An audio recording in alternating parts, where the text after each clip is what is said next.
رفع الیدین کرنے کی حدیثیں زیادہ ہیں، اس لیے کہ وہ ایک عمل ہے، کیا ہے۔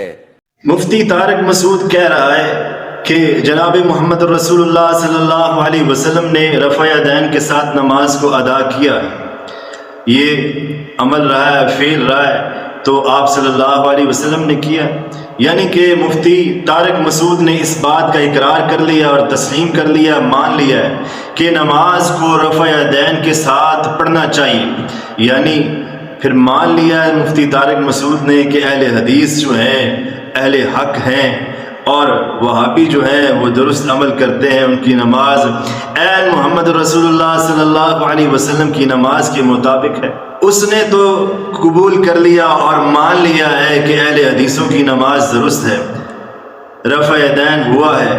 آج کہتے ہیں کہ رفع یدین ہوا تھا، پھر آپ صلی اللہ علیہ وسلم نے ترک کر دیا، چھوڑ دیا۔ اللہ کے بندو، آپ صلی اللہ علیہ وسلم بولا ہی تب کرتے تھے جب آپ صلی اللہ علیہ وسلم پر اللہ کی وحی آیا کرتی تھی۔ کون سا ایسا عمل ہے نماز کا کہ آپ صلی اللہ علیہ وسلم نے پہلے کیا اور پھر چھوڑ دیا؟ اور مثال ساتھ کیا ہے؟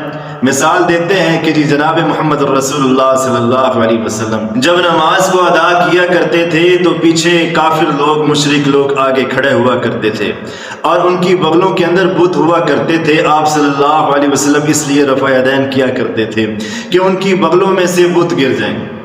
اللہ کے بندو، آپ صلی اللہ علیہ وسلم کے پیچھے نماز ادا کرنے والے وہ لوگ تھے کہ جن کی تربیت، جن کی نمازوں کو درستگی، جن کی اٹھنے بیٹھنے کی درستگی، زندگی گزارنے کا طریقہ آپ صلی اللہ علیہ وسلم نے بتایا، وہ تھے جو جانثار تھے، اپنی جانوں کو، اپنی مالوں کو قربان کرنے والے تھے آپ صلی اللہ علیہ وسلم کی ذات پر۔ یہ تو وہ لوگ تھے جن کی تربیت آپ صلی اللہ علیہ وسلم نے کی تھی، آ کے نماز پڑھتے تھے، ان کی بغلوں میں بت کہاں سے آ گئے؟ عجیب فلسفہ ہے، عجیب بات ہے۔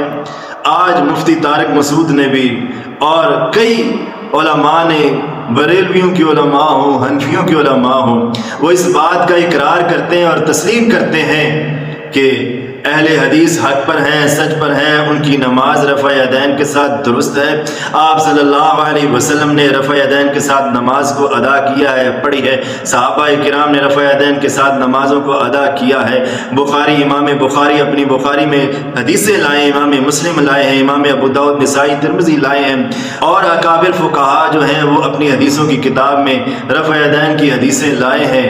تو آج اس بات کو تسلیم کر لینا چاہیے کہ نماز درست وہی ہے جس کے اندر رفع یدین ہے، غیر رفع یدین کی نماز جو ہے وہ درست نہیں۔